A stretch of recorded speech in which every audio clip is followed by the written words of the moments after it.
أهلا بيك في قناة ايه هاردوير، ومعاك آدم. وإن شاء الله في القناة دي هنبدأ نعمل تجميعات فئة اقتصادية ومتوسطة وهاي اند كمان. فلو انت عايز أي تجميع في أي فئة هتلاقيها هنا، ولو عايز تستفسر على أي حاجة كلمني على أكونت التيك توك اللي في الوصف وأنا هرد عليك على طول، ما تقلق. والنهاردة معانا تجميع تحت 20,000 جديدة بالكامل، ما عدا قطعتين فقط. يلا بينا، بسم الله الرحمن الرحيم. وأول قطعة معانا وهي المعالج المبني على معمارية زين 3 بدقة تصنيع 7 نانو، سرعته بتوصل ل 4.6 جيجا هرتز، وهو الرايزن 5 ال 5600 اكس. بيجي ب6 كور و12 ثريد، والكاش بتاعه 32 ميجا. والمعالج ده أفضل بفرق بسيط من الاي 5 12400 اف. وبصراحة المعالج ده بيقدم قيمة مقابل السعر كبيرة جدا، ومناسب للألعاب والبرامج التقيلة والهندسية وكل حاجة تتخيلها. تاني قطعة معانا وهي المذر بورد ب 450 اس تو اتش. المذر بورد دي بتيجي ب2 سلوت رام، بتدعم لحد 64 جيجا رام بسرعة 3600 دي دي ار 4، وفيها 4 ساتا و1 ام دي 2. ودي هتشغل معاك المعالج كويس جدا، ومش هتواجه اي مشاكل لان مراحل الطاقة اللي فيها حلوة جدا. ولكن خلي بالك، لو عايز توفر وتجيب المذر بورد زي A520 بلاش، لانها مش هتستحمل المعالج ومراحل الطاقة فيها ضعيفة جدا، فخليك في البي 450 احسن وارخص حل. تالت قطعة وهي الرامات هنا عندك اختيارين: 2 في 8 سرعتها 3000 بس هي RGB من تيم جروب. والصراحة ال ARGB اللي فيها خطيرة، أنا شفتها الصراحة خطيرة. ولو مش فارق معاك ال RGB وعايز سرعة أعلى بنفس السعر، هتاخد رامات 2 في 8 من كورسير 3200 ميجا هرتز. شوف بقى على حسب اختيارك انت، مش هيفرق في السرعة أوي برضه.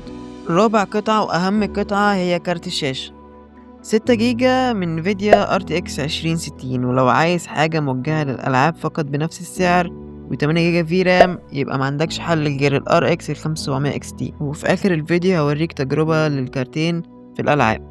نيجي للهاردات، ودي على حسب احتياجك، بس أهم حاجة تجيب SSD أو M.2 256 جيجا للويندوز. أقل حاجة بلاش 128، لأن الويندوز حرفيا بقى بياكل المساحة. نيجي لآخر قطعتين وهما الكيسة والباور، ومش هتلاقي أحسن من الكومبو بتاع الزجماتيك سكاي 2 اللي بيجي مع باور 600 واط بشهادة 80 بلس برونز، ويشغل معاك لحد ال RTX 3060 Ti. وفي أول الفيديو قلنا إن في قطعتين يوزد، وهما الكارت والرامات، الباقي كله جديد. التجميعة دي ب NVMe M.2 256 جيجا بضمان 5 سنين من عند EG كمبيوترز. التجميعة دي تمنها 21,000 جنيه، وعليها ضمان سنة ميعاد الكارت ضمان 3 شهور. ولو عايز الضمان 6 شهور على الكارت هتزود 200 جنيه، والضمان هنا استبدال لأي قطعة. طبعا زي ما قلنا أي قطعة في التجميع بضمان سنة، ما عدا ال NVMe2 ضمان 5 سنين، والكارت شاشة 3 شهور أو 6 شهور على حسب اختيار. طب لو عايز تقلل الفلوس وما تقللش في الأداء كتير، عندك خيارين. الخيار الأول تاخد بدل الرايزن 5 ال 5600 اكس تاخد الرايزن 5 3600، والمعالج ده الكاش بتاعه 32 وبرضه 6 كور و12 ثريد، وسعرها هيبقى بدل 21,000 19,300. الخيار التاني انك تسيب المعالج زي ما هو وتقلل في الكارت، بدل RTX 2060 تاخد ال RX 580 8 جيجا. ما تقلقش من حوار التعدين عشان الشركة دي مضمونة وانا مجربها بنفسي. ولكن خلي بالك ان في عنق زجاجة على 2K، ولكن لو هتلعب على 1080 هتلعب مرتاح جدا. طبعا الكلام ده بالنسبة لل RX 580، وسعرها هيبقى بدل 21,000 هيبقى 16,100 جنيه. لو ناوي تشتري التجميعة دي خش على اللينك اللي في وصف الفيديو، متاح شحن لأي محافظة. أسيبك مع تجربة الألعاب.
different.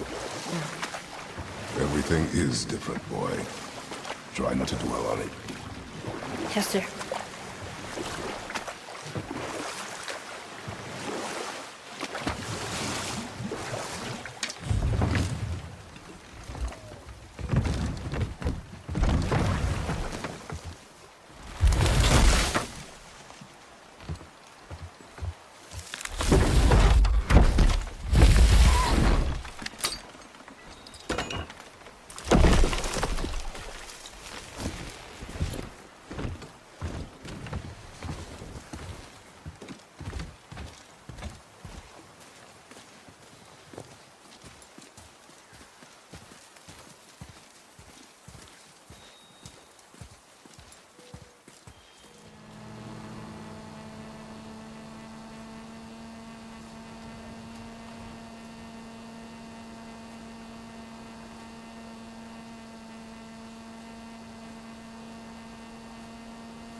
وزي ما شُفنا تقريبًا التجميع بتقدّم أداء ممتاز جدًا بدون أي تعديل أو حتى لو قلّلت المعالج أو الكارت.